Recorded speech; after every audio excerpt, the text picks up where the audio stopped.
After doing the rims and tires, get those out of the way, moved on to the ball diff. I find that if I use an Allen key with a little bit of grease on the end, it makes it a lot easier to place the balls. And then we assemble it and tighten it, just to make sure that you get the diff tight enough that it doesn't slip when you're rotating it in your hands. Move on. Transmission was next. Nothing really serious here. Shim the diff according to the instructions. And I always have to make sure that I put the differential in so that the head of the diff adjusting screw is on the driver's side. And that's really important to help keep the differential tight when you're running. Next was the rear upper links and lower links. These guys have two different sizes. Make sure you get one long one, one short one on each side. Otherwise your car will be all crooked. Then we moved on to the steering. The steering on this car was easy to put together, but don't tighten the nuts too much. The steering rack has to move nice and free, and it is possible to over tighten the nuts and have the steering rack bind a little bit. We worked on the turnbuckles next. You'll see that I use some beeswax on the threads of the turnbuckles. That's so that the turnbuckles will move easily when you want to adjust them once they're on the car. And we have the upper and lower front suspension. Very straightforward. Here we're building the cage. The cage is made of softer plastic, so try not to over tighten the screws. They will strip. And if you do have a problem, a little bit of CA in the hole, and then put the screw back in, and that'll hold it nice and tight. Here we are finishing off the suspension arms in the front.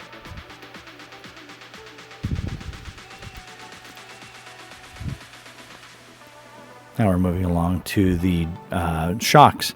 Now the shocks on this particular car are what they call air raid shocks, or sometimes called emulsion shocks. So they don't have a bladder, and the caps on this car are actually designed for a bladder type or an emulsion type. And you do have to drill out the caps on the inside with a 1mm drill bit. If you don't have a 1mm drill bit, you can use just the tip of a brand new X-Acto blade, and that works really well. If you decide to switch it over to a bladder style shock, I believe the bladders from CVA shock or a TRF shock will actually work.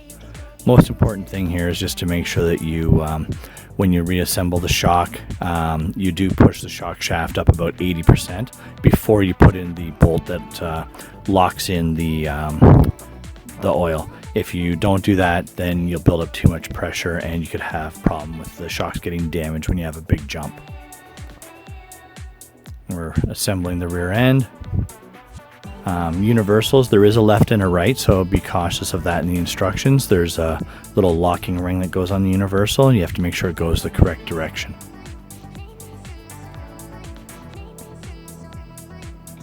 Finishing off the cage assembly.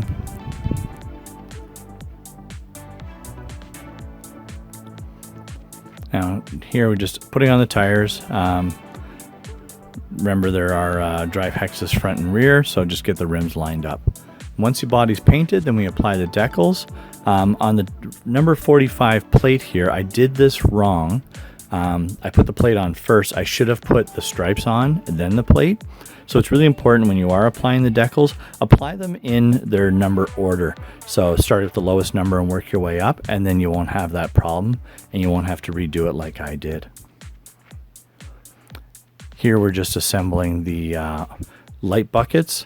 I'm not putting in any bulbs, but these buckets are ready to have LEDs installed in them. So you could actually have 3 LEDs on the roof and 4 larger spots on the body, 2 on the side and 2 on the nose. And there we go. Well, that's the build. Overall, went really well. The car turned out great, looks fantastic. Didn't really find anything in particular that was a problem.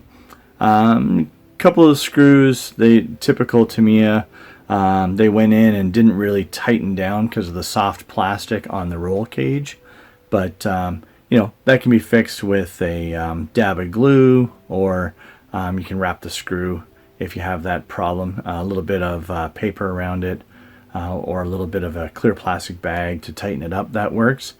But usually I just put a drop of CA into the hole whenever I have a problem like that. Biggest thing, of course, when you're working with plastic is just not to over tighten it.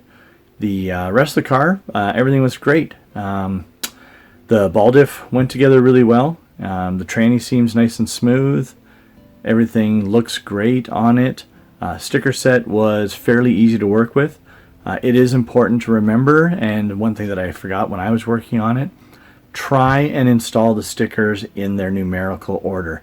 Now it sounds kind of weird to say that, but in the case of the side pods, the sticker, if you start with the higher number sticker, that ends up being the number plate, and then you have to put the stripes underneath it, and I did that, unfortunately, so I had to pull them back off. You may have seen at one point in the video there I was using a heat gun to soften the stickers a little to get them around some of the compound curves.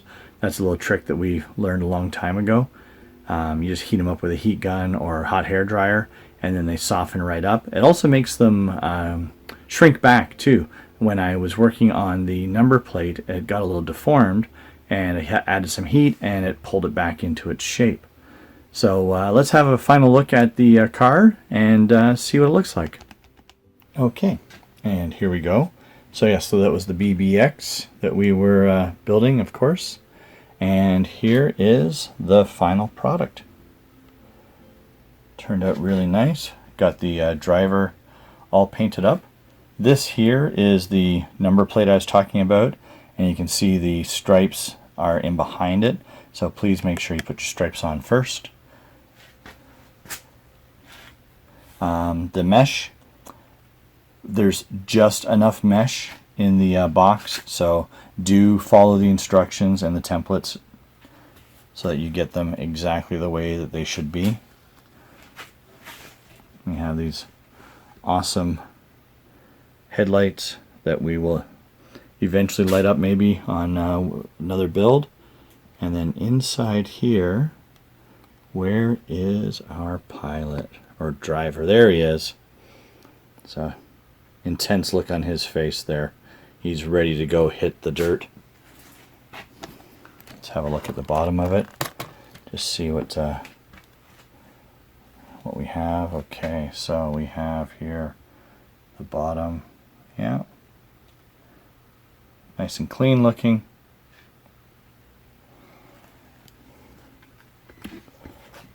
So, I think this is going to be a lot of fun to drive. So this particular one, I've already promised it to one of our customers. So I won't be driving this one, but maybe he'll get a chance to play with it. You never know. And I'm sure we'll be building more of these as time goes on.